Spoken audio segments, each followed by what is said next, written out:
Hello बच्चों, welcome to your channel physics with king sensor. आज हम लेकर के आ गए हैं आप लोगों के लिए क्लास 12th फिजिक्स के जो पहला चैप्टर है चार्ज एंड फील्ड, उसका सेकंड वीडियो।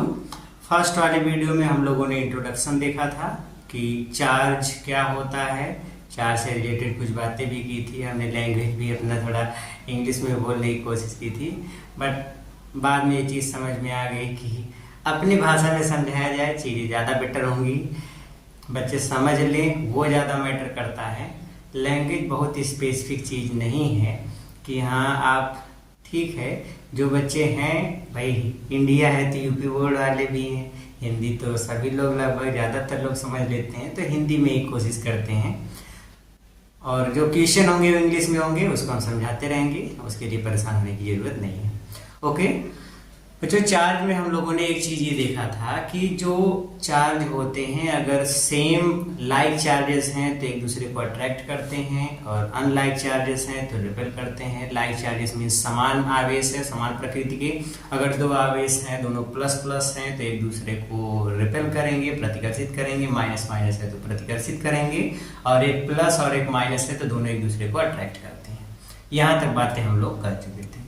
अच्छा, इसमें एक चीज़ देखिए, उस दिन क्वेश्चन आया था कि क्या होगा अगर एक बॉडी निगेटिवली चार्ज हो जाए। बच्चों, अगर कोई बॉडी निगेटिवली चार्ज होती है मतलब वो बाहर से इलेक्ट्रॉन ग्रहण कर रही है, और जब इलेक्ट्रॉन ग्रहण करे, भाई कोई बॉडी थी उसके अंदर 50 कण थे, इलेक्ट्रॉन ग्रहण कर रहा है मतलब, और बाहर से इलेक्ट्रॉन आ गए तो मास आ गया, मास आने पर उसका मास बढ़ेगा। तो निगेटिव चार्ज आने से मास बढ़ जाता है, इंक्रीज करता है। पॉजिटिव चार्ज होने का मतलब इलेक्ट्रॉन निकल गए, पार्टिकल निकल गया, तो मास निकल रहा है, जिससे मास थोड़ा सा कम हो जाएगा।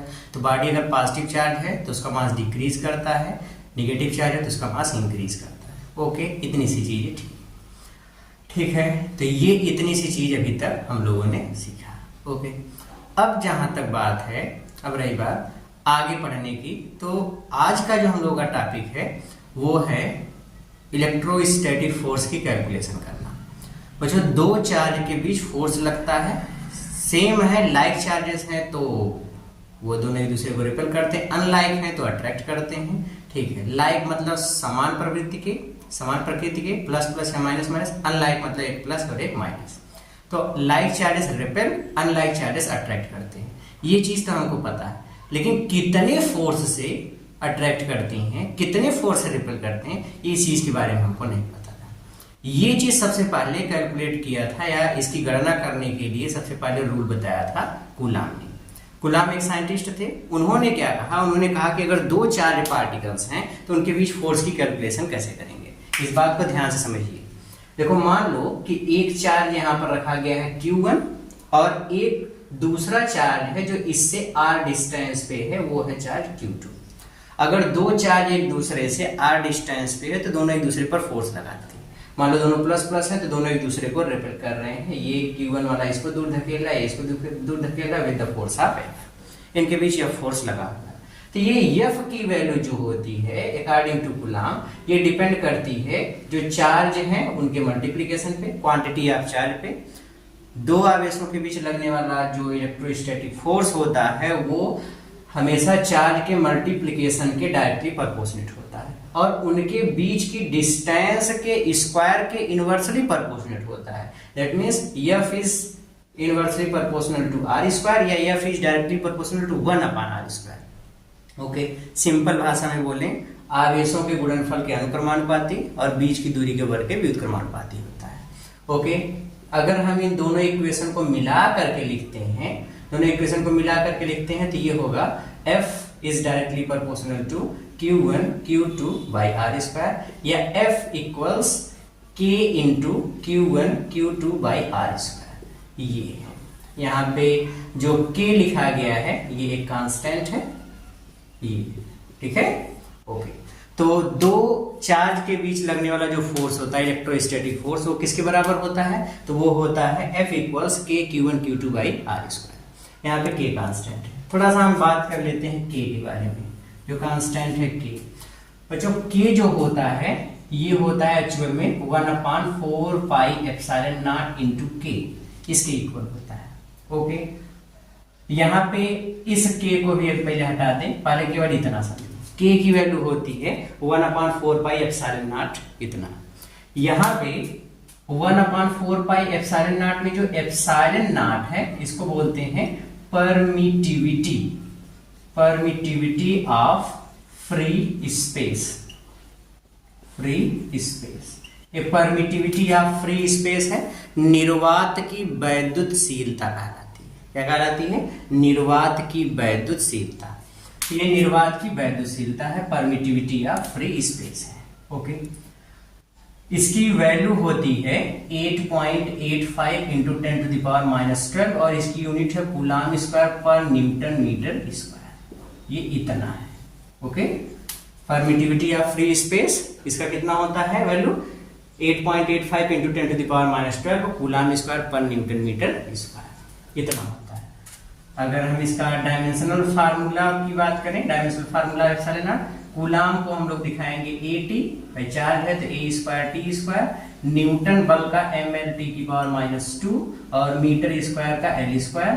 तो ये हो जाएगा कितना? m को ऊपर ले जाओ, m⁻⁻1, L का L² में गुणा करेंगे तो L⁻³ ऊपर जाएगा, तो ये ऊपर जाएगा तो T⁴ A⁻², m⁻⁻1 L⁻³ T⁴ A⁻²। ये है ε0 का डायमेंशन और ये इसकी वैल्यू है। जब हम 1/4πε0 केवल इसकी वैल्यू की बात करते हैं तो ये होता है 9 × 10⁹। ये आपको याद रखना, के जो कांस्टेंट है उसकी वैल्यू कितनी होती है? 9 × 10⁹। ठीक है, ओके। अच्छा, यहाँ पे के की वैल्यू जो 9 × 10⁹ मिला है, यहाँ पे देखो जब ε0 रखा जाएगा, केवल के की वैल्यू 1/4πε0 जब इतना है, तो इसका मतलब जो दोनों चार्ज हैं वो या तो एयर में रखे गए हैं या फिर फ्री स्पेस में। जब हम फोर्स की कैलकुलेशन कर रहे हैं दो चार्ज के बीच की, तो ये दोनों चार्ज उस समय जब के की वैल्यू 1/4πε0 लेंगे तब उस समय इसका अर्थ ये होगा कि दोनों चार्ज या तो एयर में है या फिर फ्री स्पेस में।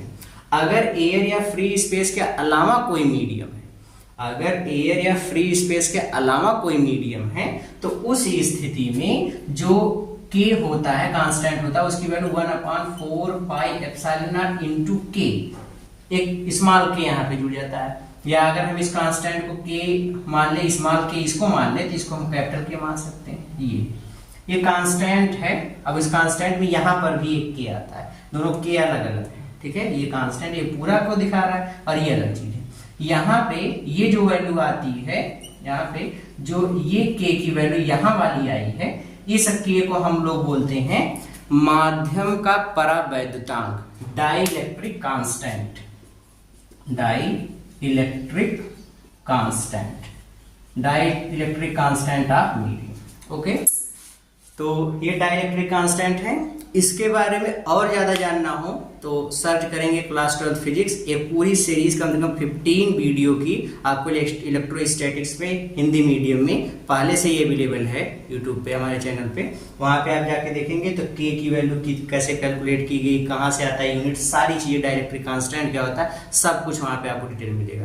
क्योंकि हम नीट वाले स्टैंडर्ड या ड्रॉपर बैच के लिए वाली चला रहे हैं, पूरी सीरीज चला रहे हैं, इसलिए ये मान के चलते हैं आप अपने स्कूल में सारी चीजें पढ़ चुके हैं। हमको बस एक समरी रिवाइज करके सीधे क्वेश्चन पे आना है। ओके, और हमारा अल्टीमेटम टारगेट है कि हम अच्छे क्वेश्चंस को कैसे सॉल्व करेंगे और स्पीड अपना बूस्ट करना है। तो बस हमारा ये पूरा इस पूरे सीरीज को चलाने का बस ये मतलब है। तो ये सारी चीजें आपको, इतना चीजें कॉन्सेप्ट दिमाग में रहना चाहिए। ओके, तो जो के है वो डाइलेक्ट्रिक कांस्टेंट है। जो डाइलेक्ट्रिक कांस्टेंट के होता है, इसकी वैल्यू फॉर एयर या फिर फ्री स्पेस या निर्वात के लिए, वैक्यूम जिसको बोलते हैं, इसके लिए के की वैल्यू होती है 1। ठीक है, तो ये याद रखेंगे।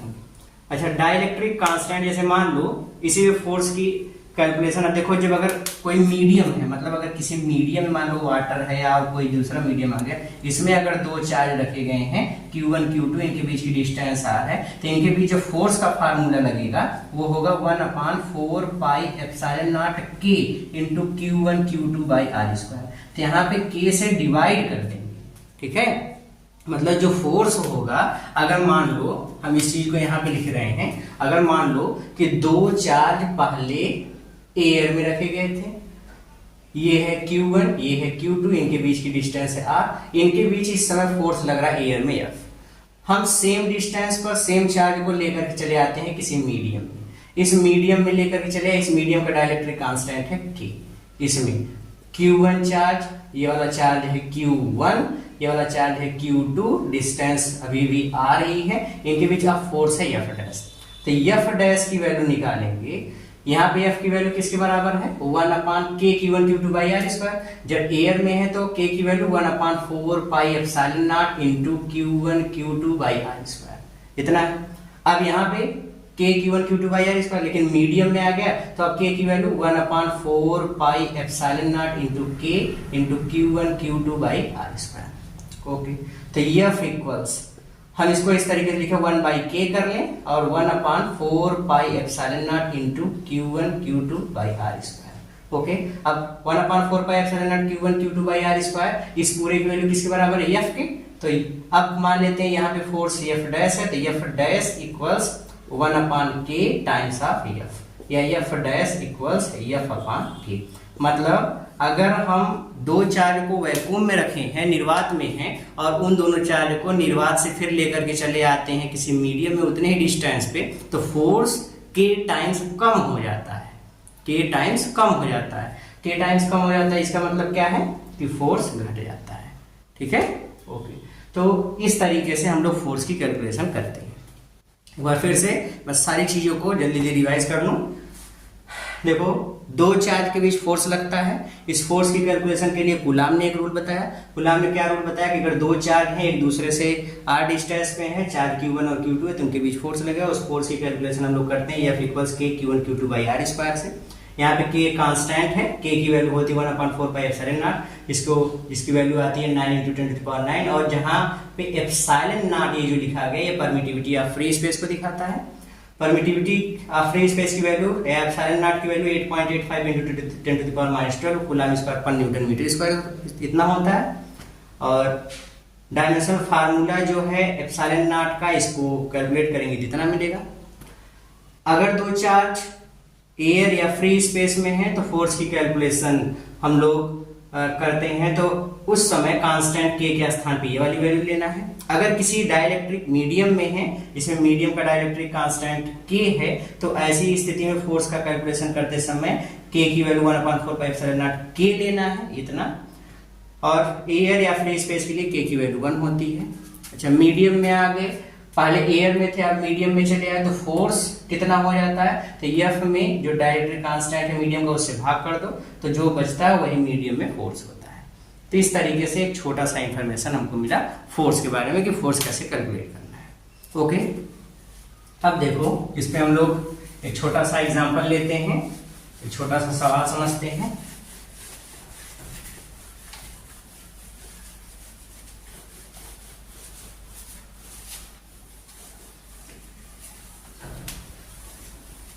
आ जाओ, क्वेश्चन लेते हैं। मान लो दो चार्ज हैं, एक चार्ज है +2 माइक्रोकूलम का, एक दूसरा चार्ज है -6 माइक्रोकूलम का।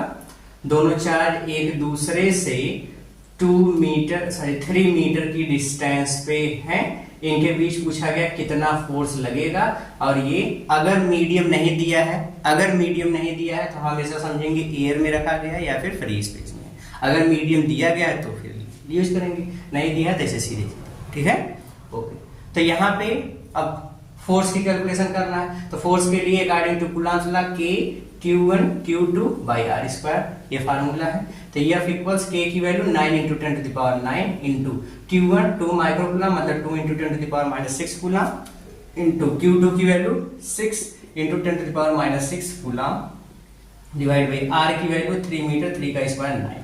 अब थोड़ा बात ध्यान से सुनो, F equals K Q1 Q2 by are square, ये जो फार्मूला मिला है कूलम्स लॉ में, ये फार्मूला है to calculate the magnitude of force between the two charges. मतलब दो आवेशों के बीच लगने वाले बल का परिमाण ज्ञात करने का, मैग्नीट्यूड। और magnitude is a scalar quantity, हमेशा एक पॉजिटिव नंबर होती है, स्केलर क्वांटिटी निगेटिव नहीं होती, वो हमेशा एक पॉजिटिव नंबर होती है। इसलिए जब भी हम चार्ज की वैल्यू रखते हैं फोर्स के मैग्नीट्यूड को कैलकुलेट करते समय, उस समय हमेशा चार्ज चाहे प्लस में हो या माइनस में हो, हमेशा Q1 Q2 की वैल्यू प्लस में ही रखते हैं। जैसे यहाँ पे हमने रखा Q1 का मान +2 माइक्रोकूलम, तो 2 × 10⁻6 होगा। Q2 का मान -6 था, लेकिन माइनस नहीं रखेंगे, प्लस ही रखेंगे, क्योंकि हम फोर्स का मैग्नीट्यूड फाइंड आउट कर रहे हैं। ठीक है, इसलिए प्लस साइन के साथ ही लेना है, माइनस साइन के साथ नहीं लेना है। तो ये इतना हो गया। अब इसको सरल कर लेंगे। अच्छा, जब हमको डायरेक्शन की बात करते हैं, फोर्स किस डायरेक्शन में लग रहा है, तो उसके लिए हम लोग अभी पढ़ेंगे इसके बाद वाले वीडियो में, हो सकता आज ही के टॉपिक में हम लोग डिस्कस कर लें vector form of Coulomb's law. ठीक है, तो वेक्टर फॉर्म जब पढ़ेंगे तो उस समय ये सारी चीजें आपको बताई जाएगी कि कैसे विथ साइन चार्ज को लिया जाता है। ठीक है, अभी फिलहाल विथ साइन नहीं लेना है। कैलकुलेट करोगे, इसको कैंसिल करो, 3 3 = 9, 9 से 9 सीधे सीधे काट दो, 9 से 9 कैंसिल हो गया। ओके, कितना बचेगा 6 और 2 का मल्टीप्लाई 12 इंटू 10⁻⁻⁴, 6 6 12, मतलब 6 6 12, और इसको कैंसिल कर दो 10⁻³ इतने न्यूटन। तो एफ की वैल्यू कितना आ गया 12 इंटू 10⁻³ न्यूटन। इस तरीके से इसको सॉल्व करना है। क्लियर हो गया? ओके, अब नेक्स्ट चीज, ये तो इसकी बात रही। ठीक है, अगली चीज देखो, ये फोर्स का कैलकुलेशन ऐसे करना है जिस तरीके से हमने बताया। अब मान लो हमसे एक और क्वेश्चन दिया गया है, दूसरा क्वेश्चन देखिए किस तरीके से दिया गया है, उसको समझो। Question number 2।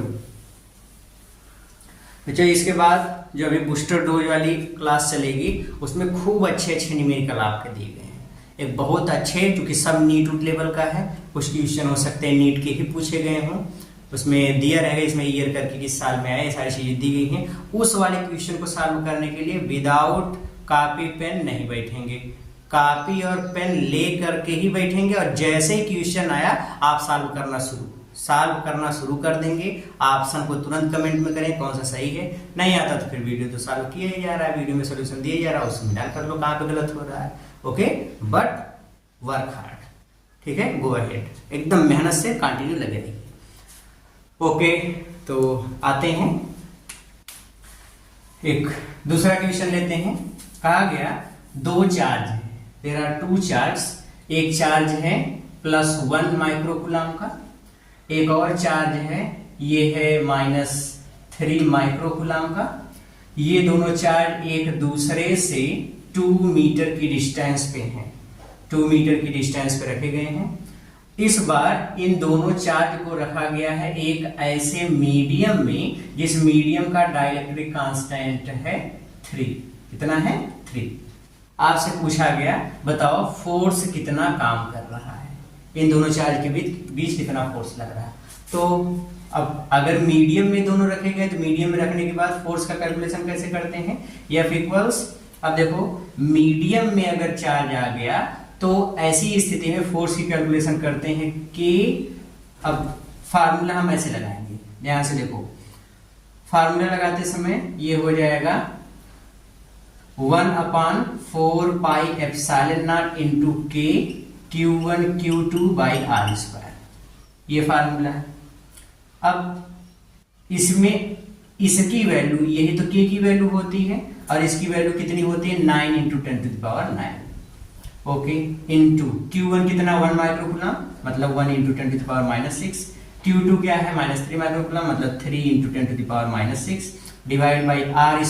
r की वैल्यू कितनी है 2, 2 का स्क्वायर 4, इंटू अभी K बचा जो बटे में, तो बटे में K की वैल्यू रख दोगे 3, इस तरीके से 3 की वैल्यू रख दी है, 3 से 3 मर गया। अब इसको सरल कर लो, 9/4 × 10⁻⁻3, इसे भाग करोगे तो कितना आ जाएगा 2.25 × 10⁻⁻3 इतने न्यूटन। ये F की वैल्यू ऐसे कैलकुलेट करना है।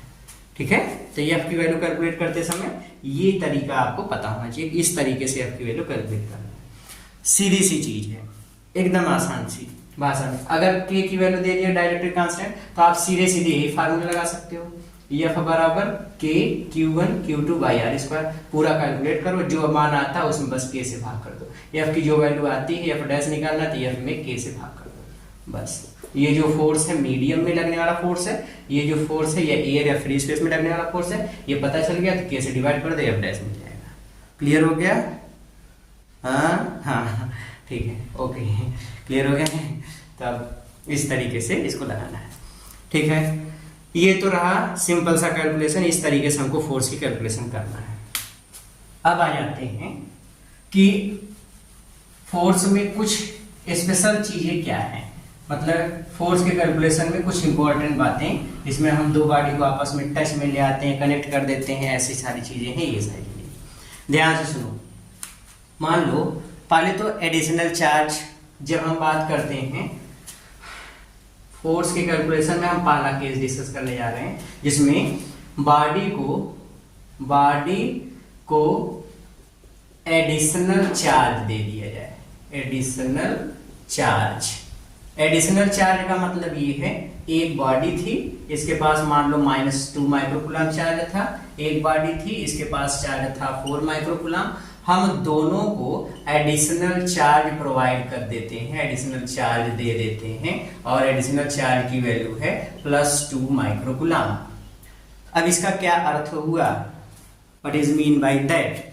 इसका अर्थ ये हुआ +2 माइक्रोकूलम अगर चार्ज दे देते हैं, एडिशनल चार्ज का मतलब दोनों को समान आवेश दे देना। चार्ज एक स्केलर क्वांटिटी और स्केलर क्वांटिटी में हमेशा रिजल्टेंट फाइंड करते समय सीधे सीधे जोड़ देते हैं, तो इसका मतलब है इसको भी +2 माइक्रोकूलम चार्ज मिल गया, इसको भी +2 माइक्रोकूलम चार्ज मिल गया, तो ये टोटल चार्ज कितना हो जाएगा 0, ये टोटल चार्ज कितना हो जाएगा 6 माइक्रोकूलम। एडिशनल चार्ज का ये अर्थ होता है। एक दूसरा एग्जांपल लेते हैं, जैसे मान लो दो वस्तुएं हैं, एक वस्तु पे चार्ज है Q1, Q चार्ज है, एक वस्तु पे चार्ज है 3Q, -3Q। हम दोनों को चार्ज दे देते हैं -Q/2, -Q/2 चार्ज दोनों को दे दिया, एडिशनल चार्ज दोनों को -Q/2 चार्ज दे दिया। तो जैसे ही चार्ज देंगे, तो चार्ज देने के बाद इसके पास टोटल चार्ज कितना हो जाएगा, इस पे और ऐड कर देना है -Q/2, इस पर भी ऐड कर देना है -Q/2, इसका टोटल चार्ज कितना हो जाएगा Q -Q/2, सिंपली ऐड करना है, तो प्लस माइनस माइनस हो जाएगा, तो ये हो जाएगा Q/2, इस पर चार्ज, इस पर कितना होगा -3Q, और इतना और दे दिया, तो एलसीएम ले लो, 2 -6Q -Q कितना हो जाएगा -7Q/2, -7Q/2, इतना चार्ज हो जाएगा। ओके, तो इस तरीके से इसका टोटल चार्ज निकलेगा। एडिशनल चार्ज देने का अर्थ है दोनों पर चार्ज देने के बाद दोनों को ऐड कर देना है। सिंपल सी चीज है, दोनों चार्ज को ऐड करना है, ठीक है, ये होता है एडिशनल चार्ज का मीनिंग। इस पर एक क्वेश्चन देते हैं, ध्यान से क्वेश्चन को खूब अच्छे से समझो। देखिए, मान लो कि दो चार्ज दिए गए हैं, एक चार्ज है, हमसे कहा गया दो चार्ज हैं, एक वस्तु पर या दो वस्तुएं हैं, एक वस्तु पर चार्ज दिया गया है +6 माइक्रोकूलम और दूसरी वस्तु पर चार्ज है -2 माइक्रोकूलम। एक दूसरे से मान लो r डिस्टेंस पे है, एक दूसरे से r की वैल्यू मान लो 1 मीटर की दूरी पर है। कहा गया कि अगर हम 1 मीटर की दूरी पर है, 1 मीटर की दूरी पर इनके बीच उस समय मान लो फोर्स F लग रहा है।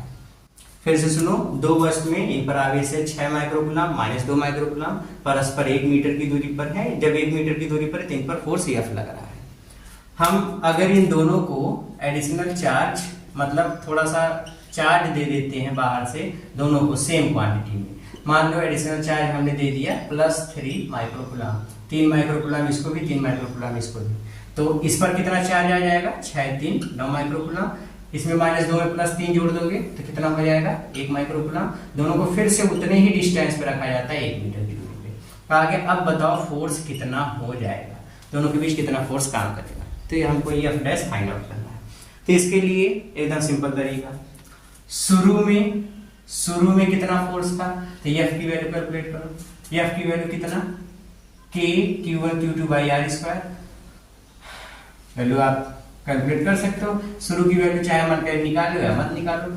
F की value K Q1 Q2/r², K into Q1 कितना है 6 गुणे 10 की घात 6, फिर Q2 कितना है 2 गुणे 10 की घात 6 बटे r² मतलब 1 का स्क्वायर 1 ही, तो 6 दूनी 12 और K की वैल्यू 9 × 10⁻⁹ × 12 × 10⁻⁻12 तो ये हो जाएगा 10⁻³ और ये हो जाएगा 108 इंटू 10⁻³ या 0.108 इतना न्यूटन। ये शुरू में इतना फोर्स लगता है। आगे जब यहाँ पे दोनों को थोड़ा थोड़ा चार्ज दे दिया गया, अब इनके बीच कितना फोर्स लगेगा, तो एफ डैश की वैल्यू किसके बराबर होगी, एफ डैश आप फाइंड आउट करेंगे तो एफ डैश बराबर वही फार्मूला के Q1 Q2 बटे R स्क्वायर। तो एफ डैश इक्वल्स के की वैल्यू 9 इंटू 10⁻⁹ इंटू Q1 किसके बराबर है 9 into 10⁻⁻6 into Q2 1 microcoulomb which is 1 into 10⁻⁻6 divide by R square 1 का स्क्वायर 1। तो कितना हो जाएगा 9 का 9 में मल्टीप्लाई करेंगे 81, ये इससे कैंसिल होगा 10⁻3, ये इससे कैंसिल होगा 10⁻⁻3, तो 81 इंटू 10⁻³ या 0.081 न्यूटन इतना फोर्स अब काम करेगा दोनों के बीच। ओके, जब दोनों को हम इस तरीके से आपस में या दोनों को जब हम एडिशनल चार्ज देते हैं नया फोर्स इस तरीके से कैलकुलेट करेंगे। ये तरीका है कैलकुलेशन का। Okay good. अब एडिशनल चार्ज की मीनिंग तो थोड़ी बहुत समझ में, दोनों को सेम चार्ज दे दिया जाए, उसके बाद फिर फोर्स की कैलकुलेशन की जाए। एक दूसरा केस है इस पे, अगर हम दोनों को कनेक्ट करते हैं when bodies are connected with a conducting wire। Case second क्या है, when bodies are connected with a conducting wire। अगर हम बॉडी को किसी कंडक्टिंग वायर से कनेक्ट कर देते हैं तो इस सिचुएशन में क्या होगा, देखो मान लो एक ऑब्जेक्ट है, इस पर चार्ज था -10 माइक्रोकूलम, एक दूसरा ऑब्जेक्ट है, इस पर चार्ज था 8 माइक्रोकूलम। अब हमने कहा शुरू में इतना चार्ज था, अगर हम इन दोनों को एक तार से जोड़ दें या इनको आपस में टच करा दें, या तो हम कनेक्ट कर दें या फिर क्या कर दें टच करा दें, दोनों को आपस में संपर्क में ले आते हैं, टच कराते हैं। तो संपर्क या टच कराने के बाद हमेशा there will be redistribution of charges, there will be redistribution of charges, हमेशा आवेशों का पुनर्वितरण होगा और आफ्टर रीडिस्ट्रीब्यूशन चार्ज दोनों पर सेम हो जाएगा। मतलब टच कराने के बाद इसके बाद जब दोनों को हम अलग अलग करेंगे तो दोनों पे चार्ज की क्वांटिटी सेम होगी, इस पर भी चार्ज और इस पर भी चार्ज सेम रहेगा। अगर इस पर Q है तो इस पर भी चार्ज Q होगा। और Q की वैल्यू कैसे निकालेंगे, तो निकालने का तरीका देखो, Q की वैल्यू हमेशा निकालेंगे Q1 plus Q2/2, but charge is taken with sign. ठीक है, ओके। अब यहाँ पे टोटल दोनों पर चार्ज सेम हो जाएगा। Q कितना होगा, ये होता है Q1, ये होता है Q2। Q1 की वैल्यू कितना है -10, Q2 की वैल्यू +8 डिवाइड बाई 2, -2/2 कितना आ गया -1 माइक्रोकूलम। तो ये कितना होगा -1 माइक्रोकूलम, इस पर भी कितना होगा -1 माइक्रोकूलम। तो दोनों पर चार्ज की क्वांटिटी सेम हो जाएगी। कुछ बात आ रही समझ में? गुड। मतलब अगर दो ऑब्जेक्ट हैं, दोनों को हम आपस में टच में ले आकर के फिर अलग कर दें या कंडक्टिंग वायर से जोड़ दें, तो वहाँ पे चार्ज का रीडिस्ट्रीब्यूशन हो जाएगा और दोनों पर चार्ज की क्वांटिटी सेम हो जाएगी। और चार्ज की जो क्वांटिटी सेम होगी उसकी वैल्यू हम कैसे कैलकुलेट करेंगे, Q बराबर Q1 प्लस Q2/2 से। Q1 पहले पर चार्ज है, Q2 दूसरे पर चार्ज है, और चार्ज को विथ साइन लेना है। ठीक है, ओके। आ जाओ एक सवाल देखते हैं।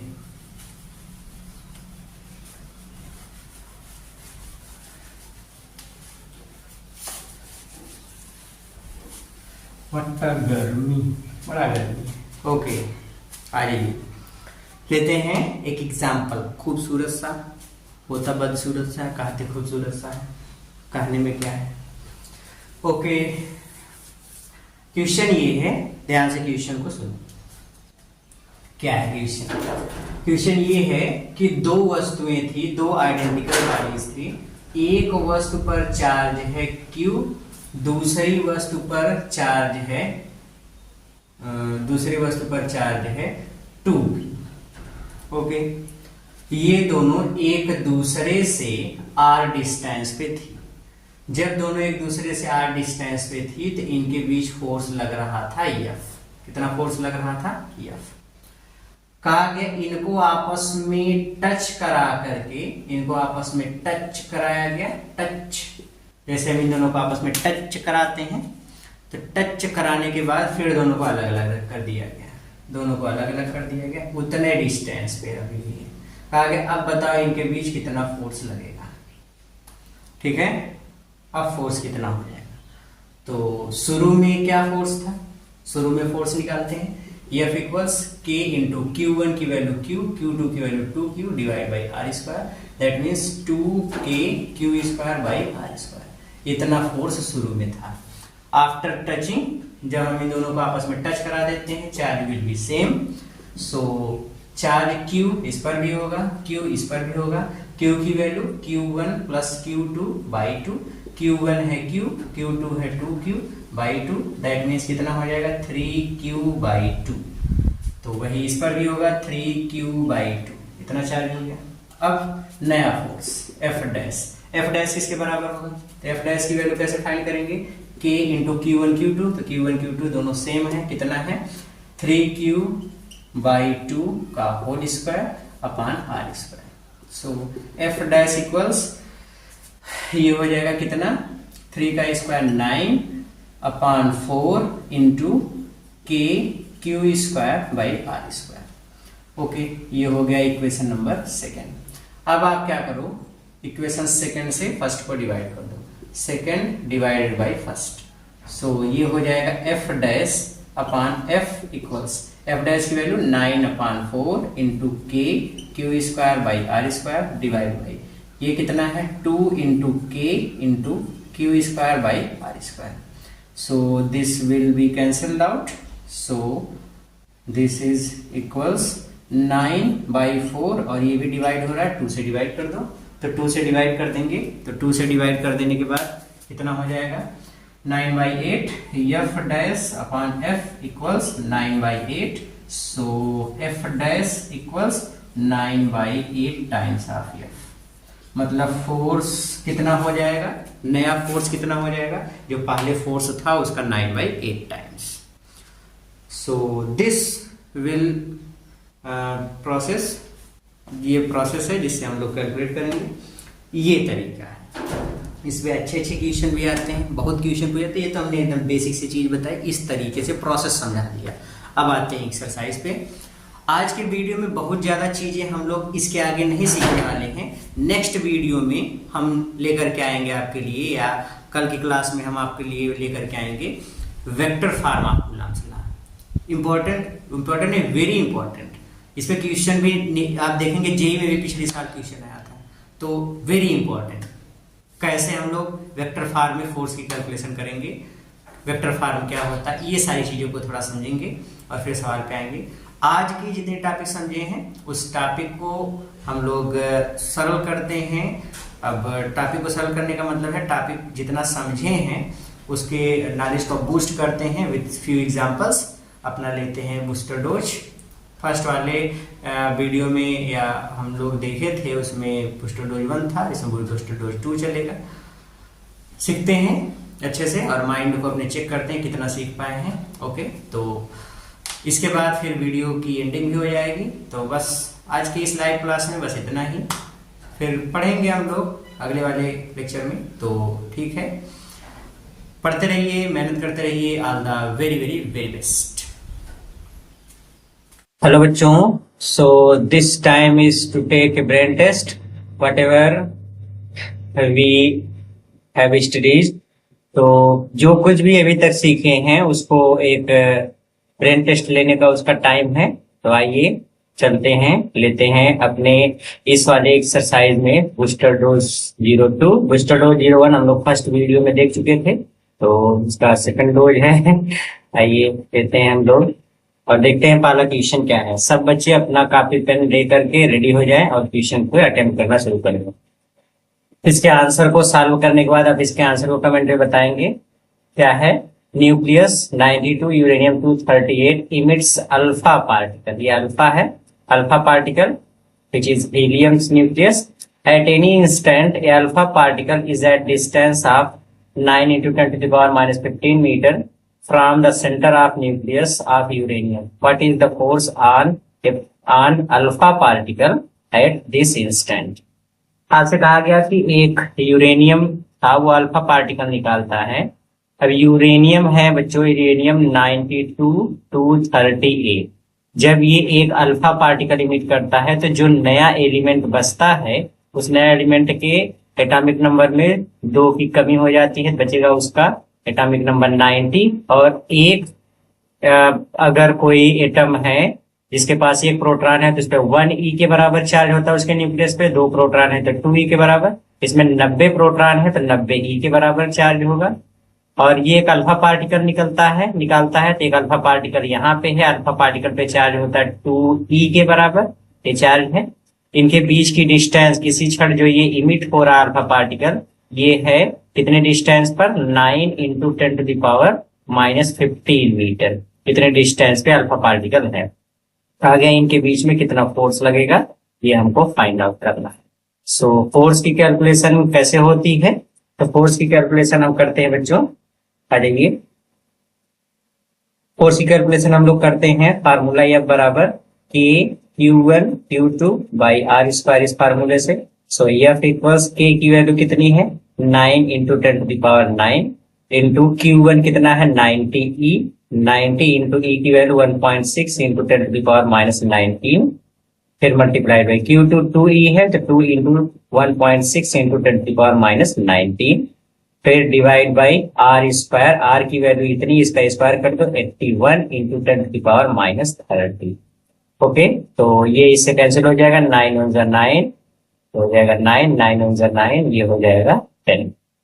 अब मल्टीप्लाई कर लो, 1.6 into 10 into 2, so this is equals to, देखो ये हो जाएगा 19 19 38, और इससे कैंसिल होगा तो बचेगा 10 टू द पावर माइनस 8, और 10 टू द पावर माइनस 8 को इससे कैंसिल कर दिया तो ये हो जाएगा 10, 10 का 10 में मल्टीप्लाई किया 100 इंटू 1.6 का 1.6 में किया 2.56, बचा है 2, तो 2 से मल्टीप्लाई कर लो, पूरा मल्टीप्लाई करते हैं तो आता है 512 न्यूटन, 512 न्यूटन। तो जो ये न्यूक्लियस है वो अल्फा पार्टिकल पे कितना फोर्स लगाएगा, तो आंसर है 512, इतना फोर्स लगाएगा। ओके, तो इसको ऐसे सॉल्व करना था। आइए चलते हैं अगले क्वेश्चन पे, लेते हैं क्वेश्चन नंबर 2। देखते हैं क्वेश्चन नंबर 2 क्या चीज दिया गया है। क्वेश्चन नंबर 2 है बच्चों, इसमें दिया गया है 2 point charge of 2 microcoulomb and 6 microcoulomb repel each other with a force of 12 Newton। 2 point charge थे, एक पॉइंट चार्ज यहाँ पे है, दिस इज 2 माइक्रोकूलम, एक दूसरा पॉइंट चार्ज है, दिस इज 6 माइक्रोकूलम, दोनों रिपेल कर रहे हैं with the force of 12 newton. कितने फोर्स रिपेल कर रहे हैं, इनके बीच की डिस्टेंस सपोज r। ओके, तो फोर्स का इक्वेशन क्या होता है, F equals K Q1 Q2 by are square, तो K इंटू Q1 कितना है 2 और Q2 कितना है 6, तो 2 इंटू 6 इंटू माइक्रोकूलम का स्क्वायर, कितना कर दो डिवाइड बाई आर का square. So this will F equals 6 unit 12 K microcoulomb का स्क्वायर डिवाइड बाई आर का square. This is equation first. कहा गया है if each is given an additional charge of -4 microcoulomb then force become। अब दोनों को charge दे देते हैं एडिशनल चार्ज। एडिशनल चार्ज की वैल्यू यहाँ पे दी गई है, हमको दिया गया है कि एडिशनल चार्ज जो है, एडिशनल चार्ज इसकी वैल्यू कितनी है -4 माइक्रोकूलम। तो -4 इसको देंगे, इसके पास पहले अपना कितना था 2 माइक्रोकूलम, -4 और दे दिए -4 माइक्रोकूलम, तो इसके पास टोटल चार्ज कितना हो गया -2 माइक्रो। इसके पास चार्ज था 6 माइक्रोकूलम, इसको हम चार्ज दे दिए -2 माइक्रोकूलम, तो इसके पास चार्ज कितना बचेगा 4 माइक्रोकूलम दे दिए 4 माइक्रोकूलम, तो इसके पास कितना चार्ज बचेगा 2 माइक्रोकूलम बट प्लस में। मतलब अब ये हो जाएगा चार्ज देने के बाद एक पार्टिकल इस पे चार्ज होगा -2 माइक्रोकूलम और वो उतनी ही डिस्टेंस मतलब आर ही डिस्टेंस पे है, एक दूसरा पार्टिकल इस पे चार्ज है +2 माइक्रोकूलम। अब आप इनके बीच कितना फोर्स लगेगा, वही नया फोर्स सपोज एफ डैश है, यही हमको फाइंड आउट करना है कि फोर्स एफ डैश के इक्वल लगता है तो ये कितना होगा। फिर से वही फार्मूला लगाओ, एफ डैश इक्वल्स के इंटू Q1 कितना है 2, Q2 कितना है 2 और फिर माइक्रोकूलम का स्क्वायर डिवाइड बाई आर का square. So this is 4k upon R square into microcoulomb का square F dash. Equation number second. हम क्या करते हैं, सेकंड में फर्स्ट से डिवाइड कर देते हैं, सेकंड बाई फर्स्ट इतना कर देते हैं।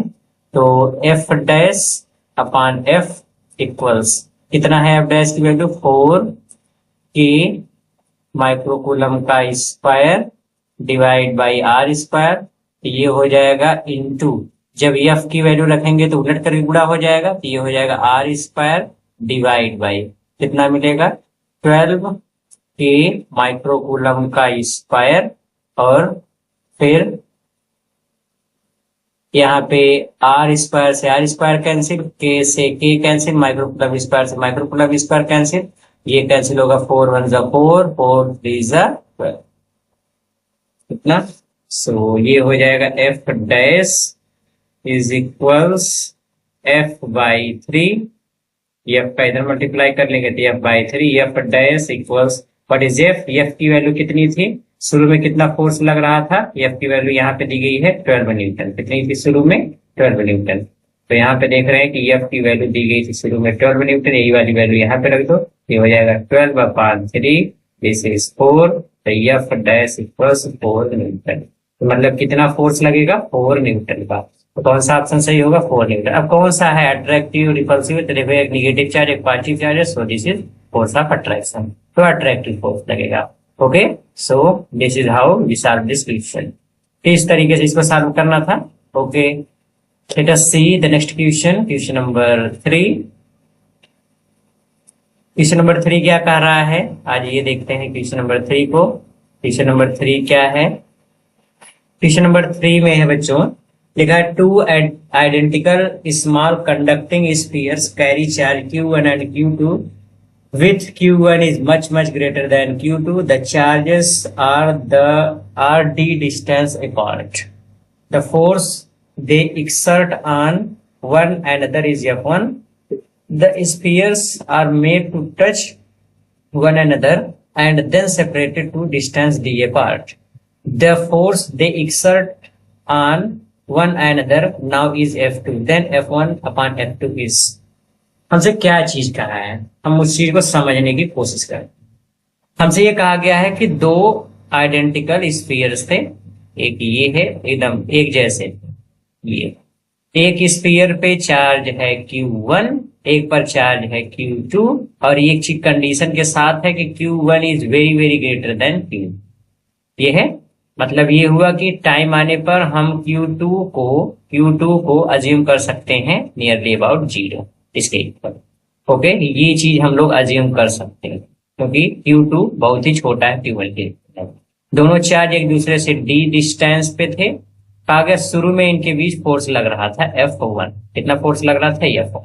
सो अगर हम F1 की वैल्यू फाइंड आउट करना चाहें तो F1 equals K Q1 Q2 divide by d square, कितना फोर्स मिलेगा इक्वेशन नंबर फर्स्ट।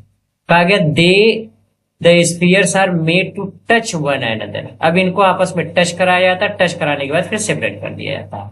जब हम इनको टच कराएंगे बाय टचिंग, जब हम इनको टच कराएंगे तो चार्ज का रीडिस्ट्रीब्यूशन होगा, तो दोनों पर चार्ज की क्वांटिटी सेम आ जाएगी और दोनों को अभी भी टच कराने के बाद भी d डिस्टेंस पर ही रखा जाता है। लेकिन अब दोनों पर चार्ज कितना आएगा, तो Q जो नेट चार्ज होता है Q1 प्लस Q2 बाई 2 होता है, इस पर चार्ज कितना आएगा Q1 प्लस Q2 बाई 2 और उतना ही इस पर भी आएगा Q1 प्लस Q2 बाई 2, इतना चार्ज दोनों पे आ जाएगा। कहा गया अब फोर्स इनके बीच में F2 हो गया।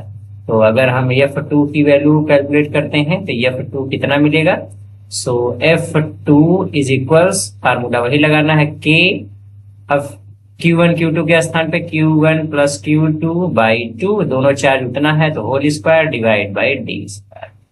Late us write like that 1/4, 1/2 का स्क्वायर 1/4 इंटू इसको लिखो k, और ये मिलेगा Q1 प्लस Q2 का होल स्क्वायर और फिर divide by D square. This is equation number second. अच्छा, इस इक्वेशन सेकेंड को हम थोड़ा सा, इक्वेशन सेकेंड अभी ना लिखें, इसको हम केवल इतना अभी लिखना छोड़े, थोड़ा इसको और सरल कर लेते हैं। F2 इक्वल्स, ध्यान दो, चूंकि Q1 is very very greater than Q2, मतलब Q2 बहुत छोटा है, Q2 को हम जीरो मतलब निगलेक्ट कर सकते हैं, जीरो अज्यूम करते हैं, तो Q2 को निगलेक्ट कर दो। Q2 को निगलेक्ट कर देंगे कितना होगा, 1/4 k इंटू Q1 का square divide by D square. This is equation second. Okay, तो हम इसको निगलेक्ट कर देते हैं। यहाँ पे रखा गया है कितना, Q2 की वैल्यू नियरली अबाउट 0। अब हमको क्या ज्ञात करना है, F1/F2, so F1/F2 is equals, what is F1? F1 equals k Q1 Q2 divide by D square upon में F2, तो उलट करके गुणा हो जाएगा, मतलब डी स्क्वायर अपान में डी स्क्वायर ही नहीं 4d स्क्वायर, यहाँ पे 4 है, 4 भी है ना इसके साथ, 4d square upon k into Q1 का स्क्वायर। सो k से k कैंसिल हो गया, d स्क्वायर से d स्क्वायर कैंसिल हो गया, Q1 से एक स्क्वायर कैंसिल हो गया, तो F1/F2 इक्वल्स कितना मिलेगा, 4Q2 अपान Q1। कितना मिल गया, F1/F2 इक्वल्स 4Q2 अपान Q1। सो कौन सा ऑप्शन इसमें सही है, 4Q2 upon Q1, option number 3 is the correct option. तो इस तरीके से इस क्वेश्चन को सॉल्व करना था। ओके, आइए चलते हैं नेक्स्ट क्वेश्चन पे, लेते हैं question number 4। Let us see the question number 4, what this question will say. आ जाओ, इस क्वेश्चन में देखते हैं। जो इस क्वेश्चन में हमसे क्या कहा गया, 4 charges are arranged at the corners of a square ABCD as shown the force on a positive charge kept at the center of the square is।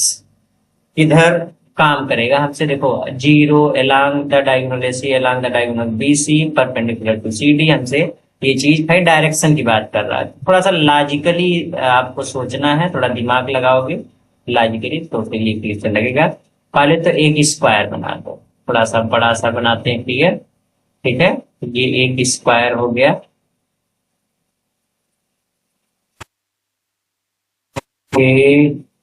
तो दिस इज ए स्क्वायर, इसका नाम है ABCD, और इसका ये diagonal हो गया, एक डायगोनल इधर वाला हो गया और एक डायगोनल इधर वाला हो गया, दो छह इसके डायगोनल हो गए, ठीक है।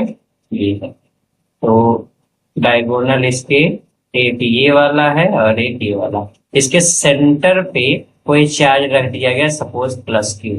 ए पर चार्ज है -2Q, डी पर चार्ज है +2Q, सी पर चार्ज है -Q और बी पर चार्ज है +Q।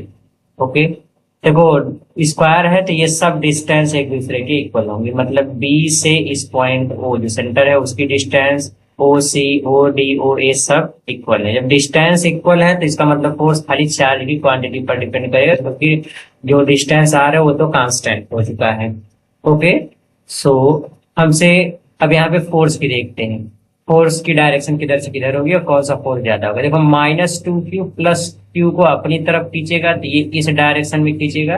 Let us change the colour, ये इसको अपनी तरफ खींचेगा इस डायरेक्शन में, तो इसको जो ये अपनी तरफ खींच रहा है ये इस डायरेक्शन में इधर इसको ऐसे खींचेगा। ये मान लो ये वाला फोर्स हो गया F1, कितना हो गया F1।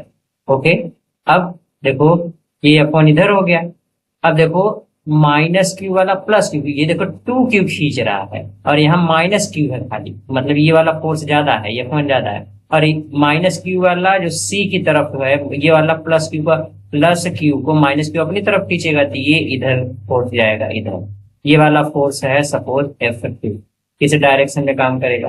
अब देखो F1 और F2 में कौन बड़ा होगा, तो आंसर है F1 बड़ा होगा F2 से। जब F1 F2 से बड़ा होगा, अब दोनों अपोजिट डायरेक्शन में, तो रिजल्टेंट इस डायरेक्शन में काम करेगा, तो आंसर अब रिजल्टेंट काम करेगा F1 की दिशा। ये हो जाएगा इसका रिजल्टेंट, इस डायरेक्शन में काम करेगा। ठीक है, ये रिजल्टेंट मान लो एफ डैश, कितना है एफ डैश, एफ डैश इस डायरेक्शन में काम कर रहा है। ओके, अब बात कर लेते हैं, हम लोग इसकी, ध्यान से देखो, ये तो F1 F2 का रिजल्टेंट इधर काम कर रहा है। अब देखो प्लस क्यू इस प्लस क्यू को दूर धकेलेगा, तो ये वाला फोर्स इस डायरेक्शन में आ जाएगा। ये एक फोर्स आएगा, प्लस क्यू को दूर धकेलेगा तो फोर्स आएगा इस डायरेक्शन में। ये इस डायरेक्शन में फोर्स लगेगा इधर। मान लो ये वाला फोर्स है F3, तो ऐसे लगेगा। ये 2Q को इधर धकेलेगा तो 2Q, अब क्योंकि 2Q है और यहाँ पे खाली Q था, ये खाली Q धकेल रहा था इधर, इधर 2Q, तो 2Q वाला ज्यादा चार्ज है इसलिए ज्यादा फोर्स धकेलेगा। ये इस डायरेक्शन में फोर्स लगाएगा और ये जो फोर्स होगा जो कि इस डायरेक्शन में लग रहा है, ये मान लो F4 है। ठीक है, तो F4 और F3 में कौन बड़ा होगा, तो F4 is greater than F3, ये। ठीक है, तो ये वाले फोर्स F4 बड़ा होगा। अब जब बड़ा होगा तो रिजल्टेंट किधर काम करेगा, तो रिजल्टेंट जाएगा इसी डायरेक्शन में। मतलब F4 बड़ा है तो F4 के लांग ही, F4 इस डायरेक्शन में काम कर रहा था ना, तो इसी डायरेक्शन में इस तरीके से ये चला जाएगा। कौन, F। अब इन दोनों का F3 और F4 का मान लेते हैं F डबल डैश, ये इस डायरेक्शन में काम करेगा। ठीक है, तो देखो एक वेक्टर इधर, एक वेक्टर इधर काम कर रहा है। अब इसका रिजल्टेंट किधर काम करेगा उसको देख लेते हैं। तो रिजल्टेंट के लिए ध्यान से देखो, रिजल्टेंट इसका कैसे ज्ञात करोगे। रिजल्टेंट ज्ञात करने के लिए अब इसके पैरेलल में, इसके पैरेलल एक, यहीं से इसके पैरेलल एक सदिश लेकर के आ जाओ इधर, और इसके पैरेलल एक सदिश लेकर के चले जाओ इधर, समांतर चतुर्भुज विधि लगा देते हैं। और इस डायगोनल के एलांग, इस डायगोनल के एलांग जो है ये थोड़ा सा, let me clear this figure. तो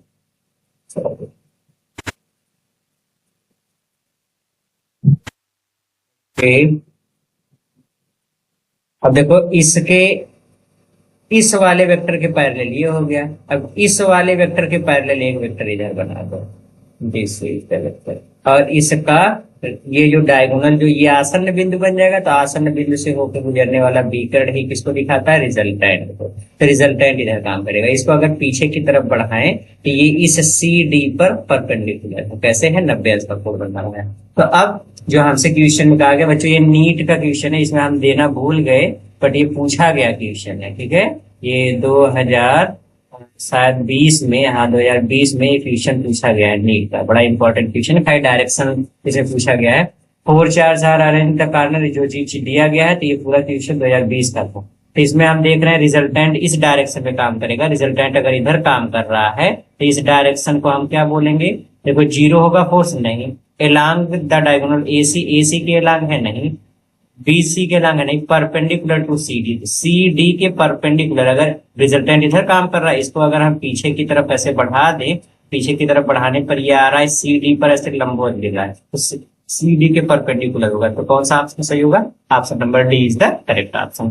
तो D वाला ऑप्शन सही है। ओके, तो चलते हैं अगले क्वेश्चन पे, लेते हैं क्वेश्चन नंबर 5, देखते हैं क्वेश्चन नंबर 5 में क्या चीज दिया गया है। ओके, क्वेश्चन नंबर 5 में क्या चीज दिया गया बच्चों, क्वेश्चन नंबर 5 में है, if two identical spheres having the charge 16 microcoulomb and -8 microcoulomb kept at a certain distance apart, the force acting on them is F. They are touched and again kept the same distance. The force now becomes. बहुत easy सवाल है। हमसे क्या कहा गया कि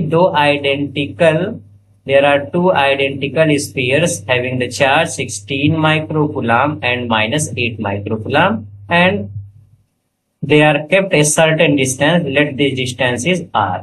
इस distance पे रखे गए और इनके बीच में फोर्स लग रहा है। So what is F? F equals K into Q1 Q2. तो Q1 कितना है 16, Q2 है 8, और माइक्रोकुलम गुणे माइक्रोकुलम का square divide by R square. Equation number first. कहा गया दे आर टच्ड, तो इनको हम आपस में टच कराते हैं। टच कराने के बाद फिर दोनों को फिर से उतने डिस्टेंस पे रख देते हैं।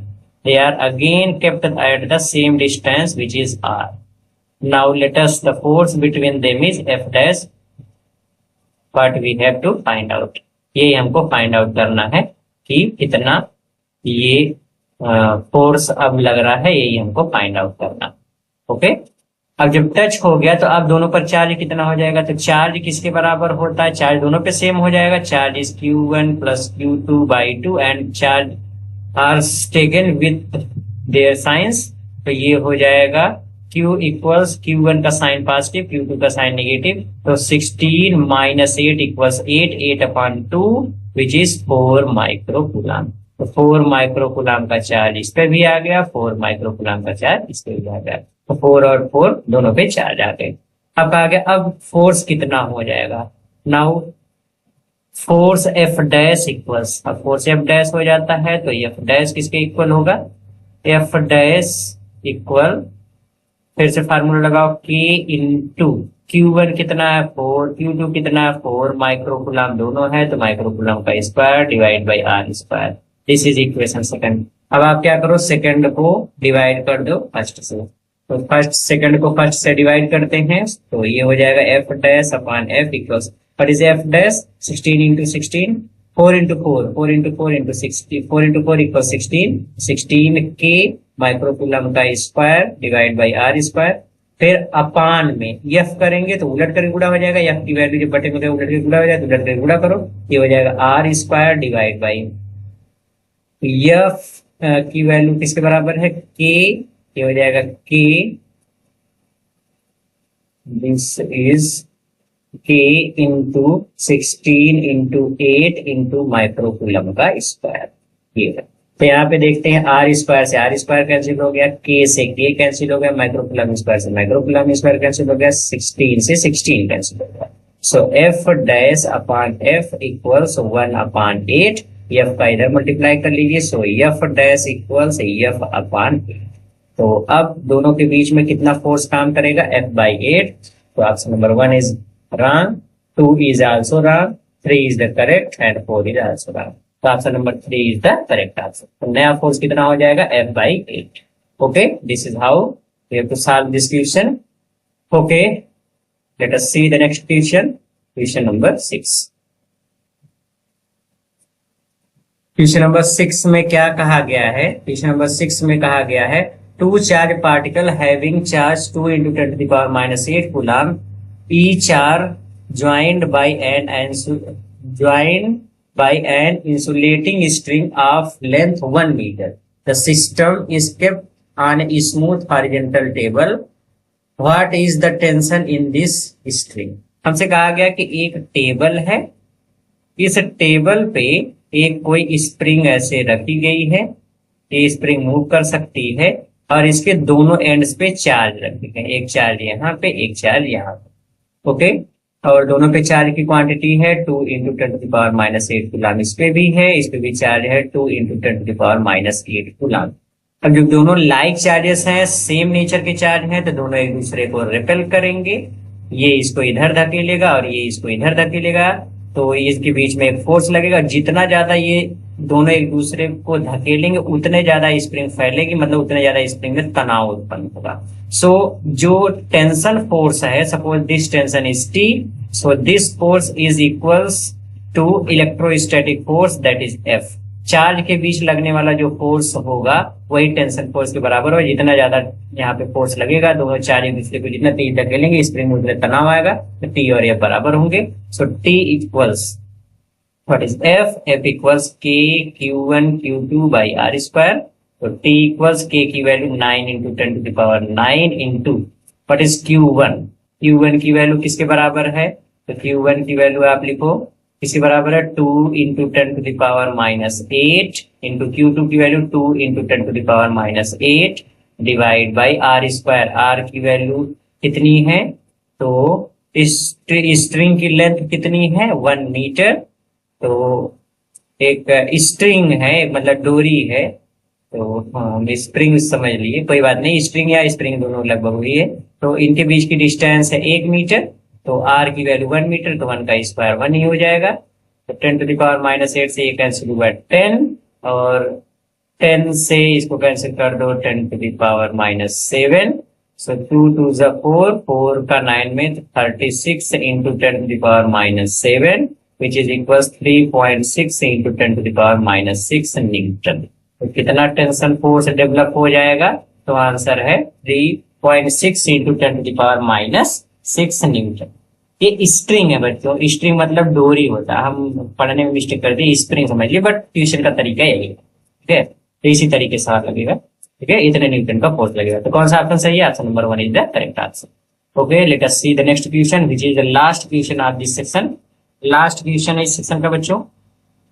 देखते हैं क्वेश्चन नंबर 7 क्या कह रहा है। क्वेश्चन नंबर 7 में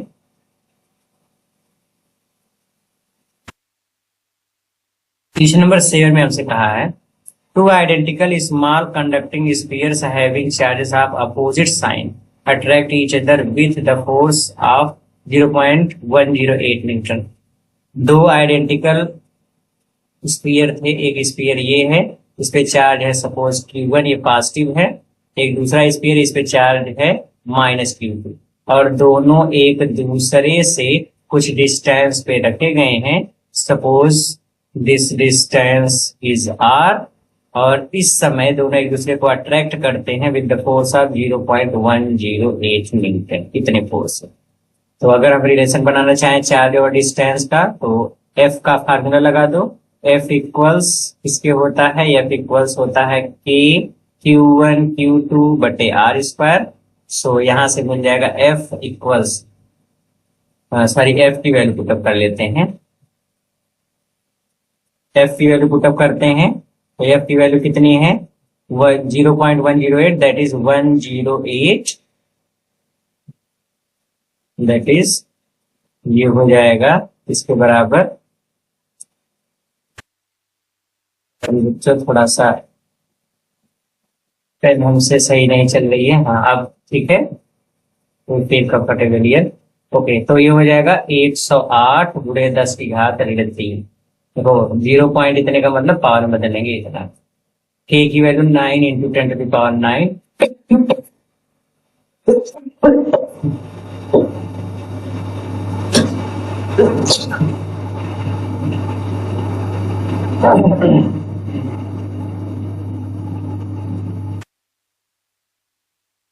K की value 9 into 10⁻9 into Q1 Q2 बटे R स्क्वायर। ये हो जाएगा 9 से इसको काट दो, ये हो जाएगा 12, और 9 को इधर लेकर के आओ, तो 12 into 10⁻⁻12 is equals Q1 Q2 बटे R square. What is R? R की वैल्यू यहाँ पे दिया गया है इतना, व्हेन सेपरेटेड बाय 0.5 मीटर। तो यहाँ पे R की वैल्यू 0.5 है, 0.5 का स्क्वायर मतलब 0.25, तो 0.25 से इधर मल्टीप्लाई कर दो। सो ये मिल जाएगा Q1 Q2 इक्वल्स कितना, इसका यहाँ पे मल्टीप्लाई करेंगे 12 25 60, 12 2 24 6 30, मतलब ये हो जाएगा कितना 3 इंटू 10⁻⁻12, कितना मल्टीप्लाई करेंगे 12 25 60, मल्टीप्लाई कर लो 0.25, तो 12 25 60, 12 दूनी 24 36, 2 पॉइंट, हाँ तो ये हो जाएगा 3 इंटू, ये हो जाएगा 3 इंटू 10⁻12, इक्वेशन नंबर फर्स्ट। अब आगे क्या कहा है? The spheres are connected by a conducting wire which is then removed and therefore they repel each other with the force of इतना। अब दोनों को हम एक कंडक्टिंग वायर से जोड़ देते हैं, जब वायर से जोड़ देंगे तो रीडिस्ट्रीब्यूशन हो जाएगा चार्ज को, फिर से दोनों को उतने ही डिस्टेंस पे रखा जाता है। लेकिन अभी रिपेल करते हैं, रिपेल इसलिए क्योंकि दोनों पर चार्ज की क्वांटिटी सेम हो जाती है, तो कितना चार्ज हो जाएगा Q equals Q1 plus Q2 by 2, लेकिन यहाँ पे चार्ज एक माइनस में है, तो दोनों पे चार्ज होगा Q1 माइनस Q2 बाई 2 इस पे, और इतना ही चार्ज इस पे भी होगा Q1 माइनस Q2 बाई 2। अब इनके बीच जो फोर्स है वो हो गया है 0.036 न्यूटन। तो फोर्स का वही इक्वेशन, F बराबर के Q1 Q2 by R square, तो F के स्थान पे 36 गुणे 10 की घात 3 बराबर K का मान 9 गुणे 10 की घात 9, फिर गुणे Q1 Q2 का गुणा करेंगे तो Q1 माइनस Q2 का होल स्क्वायर डिवाइड बाई 4 क्योंकि अपान में 2 है, फिर divide by are square, are की वैल्यू 0.5 मीटर है, इसका स्क्वायर 0.25। ओके, तो 9 1 जा 9, ये हो जाएगा 4 और इसका यहाँ पे गुणा करेंगे तो 25 से 100 मतलब 1 हो जाएगा। 4 का इधर गुणा करो मतलब ओवरऑल आप सर्व करेंगे पूरा, ये मिलेगा Q1 माइनस Q2 का whole square equals 4 into 10 to the power minus 12। So Q1 minus Q2 equals 2 microcoulomb. Question first. देखो Q1 माइनस Q2 मिल गया है तो हम लोग Q1 प्लस Q2 निकाल सकते हैं। Q1 plus Q2 equals under root क्या होता है फार्मूला, Q1 माइनस Q2 का होल स्क्वायर और फिर प्लस 4Q1 Q2। तो इसको आप वैल्यू रख करके सरल कर लो, इसका स्क्वायर ये हो जाएगा कितना, इसका होल, इसका Q1 माइनस Q2 का होल स्क्वायर यहाँ पे मिला है तो वही वैल्यू सीधे रख दो, 4 into 10 to the power minus 12 और फिर plus 4Q1 Q2, Q1 Q2 इतना आया, 4 से गुणा कर दोगे तो 12 गुणे 10 की घात 12, 12 4 16, 16 गुणे 10 की घात 12, 16 का वर्गमूल 4 और 10 की घात 12 का 10 की घात 6, मतलब ये हमको मिल जाएगा कितना, Q1 plus Q2 is equals कितना, 4 माइक्रोकूलम, 4 माइक्रोकूलम ये मिला। अब Q1 माइनस Q2 कितना मिला था, 2 माइक्रोकूलम। अब आप क्या करो, दोनों को ऐड कर दो, ये इससे कैंसिल हो गया। 2Q1 equals 6 microcoulomb, so Q1 equals 3 microcoulomb which is 3 into 10 to the power minus 6 coulomb. Plus minus में ये करेंगे ऐसे, तो Q1 मिल गया। जब Q1 मिल गया तो Q2 कितना आएगा, यहाँ पे वैल्यू पुटअप कर दो, Q1 इक्वल्स 1 माइक्रोकूलम या 1 into 10 to the power minus 6 coulomb. इसी तरह से in plus minus Q1 Q2 कितना कितना होगा, एक 3 into 10 to the power minus 6 coulomb और एक होगा 1 into 10 to the power minus 6 coulomb. देखो 1 वाला खाली यही ऑप्शन है, ऑप्शन नंबर सेकंड, बाकी सब गलत है, तो option number 2 is the correct option, बाकी सब गलत है। तो इस तरीके से आज का जो ये पूरा न्यूमेरिकल का सेक्शन रहा काफी इंपॉर्टेंट है। इसमें कुछ, क्योंकि हम केवल एकदम बेसिक से कॉन्सेप्ट यहाँ पे हैं और इसमें कुछ ऐसे भी क्वेश्चन है जो पूछे गए हैं, सवाल अच्छे क्वेश्चन है, तो इस तरीके से आपके एकेडमिक के लिए बड़ा जबरदस्त क्वेश्चन है और जो आपके कंपटीशन के उसके लिए तो इम्पोर्टेंट है। तो इस तरीके से क्वेश्चन को आपको सॉल्व करना। ओके, तो यह सेक्शन यहीं पे खत्म होता है बच्चों, तो आप पढ़ते रहिए, मेहनत करते रहिए। हम लोग जल्दी ही मिलते हैं अगले वाले सेक्शन में, जब लाइव क्लास चलेगी तो उसके बाद फिर से बूस्टर डोज 3 करके आएगा, उसमें आपको वेक्टर फार्मूला से लाके क्वेश्चन आएंगे, बड़े अच्छे अच्छे क्वेश्चन मिलेंगे। तो पढ़ते रहिए, मेहनत करते रहिए, मिलते हैं नेक्स्ट क्लास में, तब तक के लिए all the very very very best.